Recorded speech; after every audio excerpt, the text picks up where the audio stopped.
Salam dostlar, bir kitepin bayan rubrikasında yergi hikayaları. Bu kitepte oşol adamды ергитип, мындай bir ana göz kumарын кандырбастан адамдын ички дүйнөсүнө, жан дүйнөсүнө эргүү берген hikayalar бар. Биринчилерден мага эң жакканы биз кандай гана кедейбиз.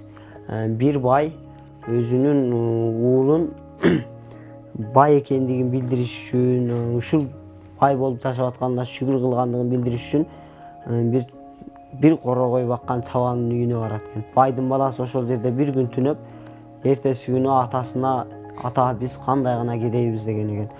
Эмнеге балам, биз байбыз да, бизден өткөн бай жок дегенде, биздин терезеден көрүнсө 10 жылдыз көрүнөт. Алардын жаман алачыгында асмандын 3төн 1 көрүнүп турат экен.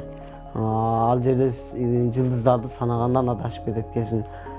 Биздин эшиктин астында 4 дарагыбыз болсо, бул жерде үйдөн чыккандан кийин бар жогу дарак экен. Биздин үйдүн астында bir арык гана суу аккан болсо, бул жерде бир чоң дайрагып турат экен.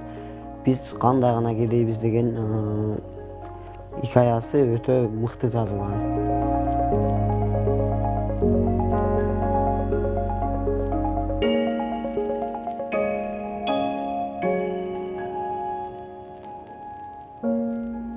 Padişa bir çoğun жол салдырат экен. Андан кийин бүтүндөй хандыгын чакырып, ким жолдон мындай жакшы өтсө, ошого сыйлык бар дейт экен. Хандын эч көңүлү тойбойт экен. Андан кеч кирип калганда артта калган бирөө сен эмнеге кечиктиң деп сурашканда, жолдо таш төгүлүп калыптыр. Ташты жолдон алып коеюн деп кечигип калдым. Ал таш дагы аз эмес экен, аны алып отурдум. Алган сайын, таш азайган сайын жерден алтын чыгып атты. Ошол алтын bir калт алтын болду деп, bir калт алтынды көтөрүп келгенде падыша айткан экен. Мен ушул алтындарды ким алып келсе, мен ошону жолдон мыкты өткөн деп жарыялайын деген элем. Ошол таштын астында көмүлгөн алтындарды ошол алып койгон адамга берген экен.